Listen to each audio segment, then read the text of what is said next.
Hello, ఎలా ఉన్నారు? అవునండి.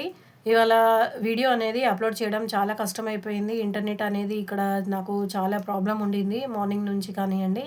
సో, జరిగిన లేట్‌కి ఇంకా లేట్ చేయకుండా త్వరగా మనకి ఇవాళ మన టారోస్ ఏం మాట్లాడతాయో చూద్దాము. మీ మనసులో ఉన్న వ్యక్తిని మీరు 3 సార్లు తలుచుకోండి, పేరు తలుచుకోండి, విజువలైజ్ చేసుకోండి. ఇది ట్విన్ ఫ్లేమ్ జర్నీ అనేది పూర్వజన్మ భార్యాభర్తల అనుబంధానికి సంబంధించింది. దీని గురించి ఇంకా క్లారిటీ కావాలనుకుంటే దీని గురించి ట్విన్ ఫ్లేమ్ జర్నీ క్లారిటీ అని ఒక వీడియోస్ ఉంటాయి. ఆ వీడియో అనేది మీరు ఆన్ చేసుకుంటే కనుక అది పూర్తిగా చూసిన తర్వాత కూడా కొత్త వాళ్ళు చూసిన వాళ్ళకి ఏమైనా డౌట్స్ ఉంటే నాకు కామెంట్లో అడగగలరు. ఓకే, మీ మనసులో వ్యక్తిని 3 సార్లు తలుచుకోండి, తన రూపాన్ని విజువలైజ్ చేసుకోండి. ఓకేనండి. చాలా కన్నీటితో ఉన్నారు, మీ దగ్గరికి రావాలని ఉన్నారు. మీ డిఎఫ్ తన ఓన్ వర్క్ పైన తను చాలా ఫోకస్ చేసి ఉన్నారు. మీ డిఎం అనేది మెటీరియలిస్టిక్ మ్యాన్ ఉన్నారు.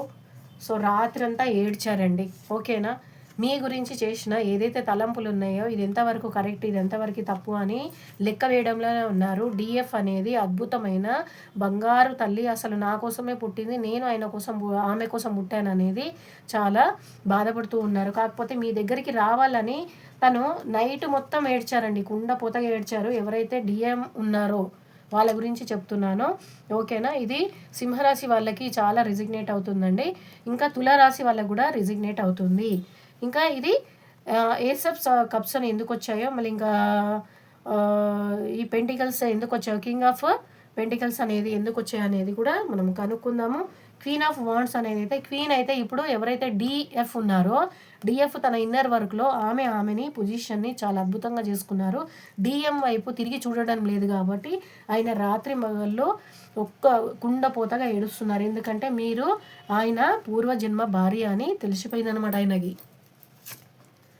మిమ్మల్ని ఇంతకుముందు చాలా తక్కువగా చూసేవాళ్ళు, కానీ మీ గురించి తెలిసిన తర్వాత మీ వాల్యూ తెలిసిన తర్వాత మిమ్మల్ని చాలా అపురూపంగా దేవతలాగా చూస్తున్నారు.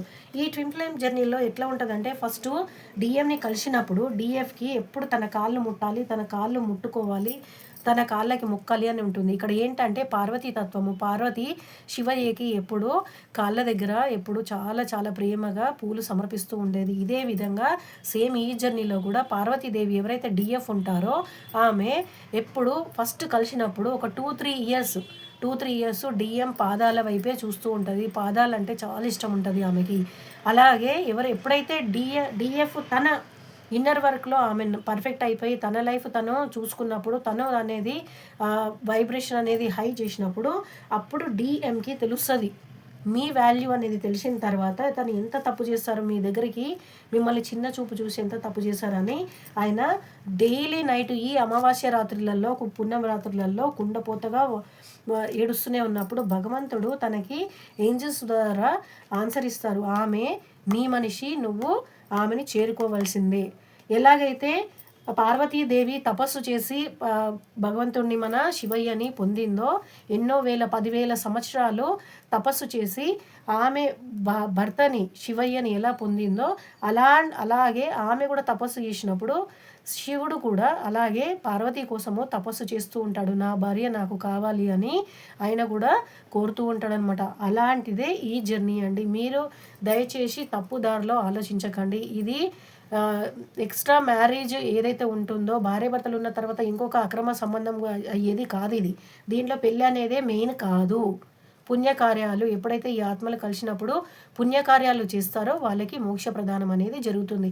ఇక్కడ తనని తాను తెలుసుకోవడం, డిఎఫ్ గురించి తెలుసుకోవడము, డిఎం గురించి తెలుసుకోవడము ప్రాధాన్యము.